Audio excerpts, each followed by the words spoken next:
வந்தேனம்மா. உன் அப்பா அம்மா நலமா? நலமாய் இருக்கிறார்கள். அம்மா, உங்கள் வீட்டுக்கு அதிதியாக வந்த அன்று என் பொருட்டு உங்களை குற்றம் சாட்டியது எனக்கு மிகுந்த வேதனை அளிக்கிறது. சாந்த குணமுள்ள நீங்கள் அந்த அம்மாளிடம் பாடுபட்டு உழைத்து இத்தனை கஷ்டம் அனுபவிப்பது எதற்கம்மா? அப்பா பர்வதகுமாரா, என் கஷ்டமும் வேதனையும் அதுவல்ல.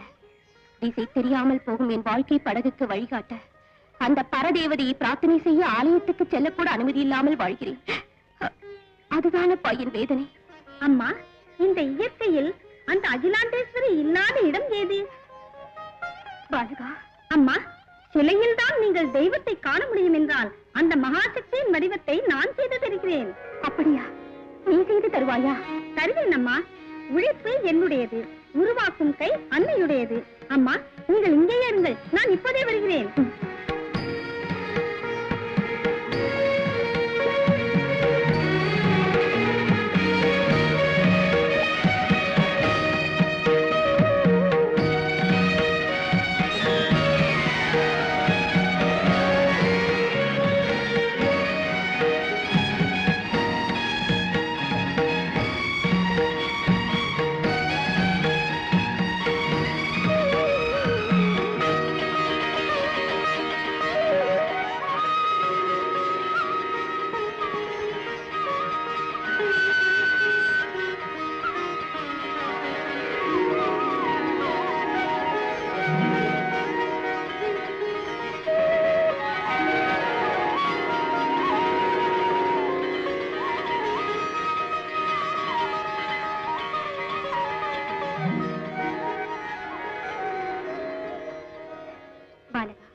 பிஞ்சுவிரல்களா இதை செய்தது? எல்லாம் அந்த பராசக்தியின் கருணை அம்மா. அம்மா, இந்த மண்பொம்மையிலும் அந்த மகாசக்தி இருக்கிறார் இருப்பதை உணர்கிறேன். சரி, நான் வருகிறேன் அம்மா. போய் வா குழந்தாய்.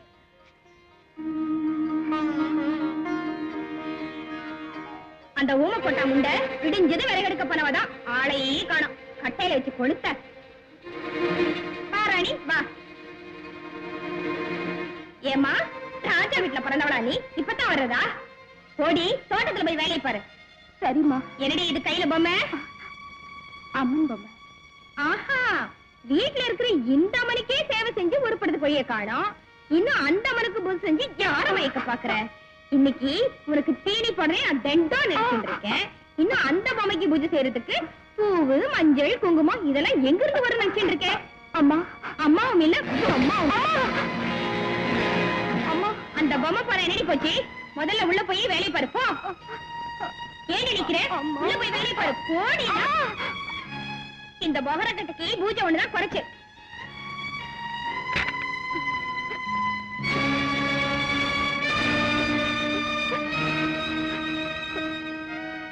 அம்மா பரமேஸ்வரி, உன் ஆலயத்துக்கு வர முடியவில்லை.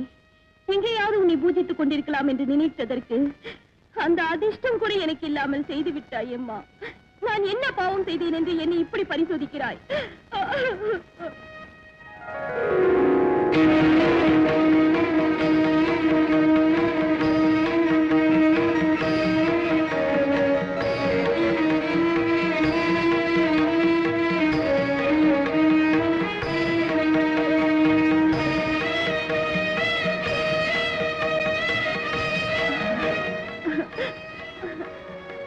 அம்மா பார்வதி, இந்த அனாதையின் அழுக்குரல் கேட்டு நீயே என்னை தேடி என்னிடம் வந்து விட்டாயாமா?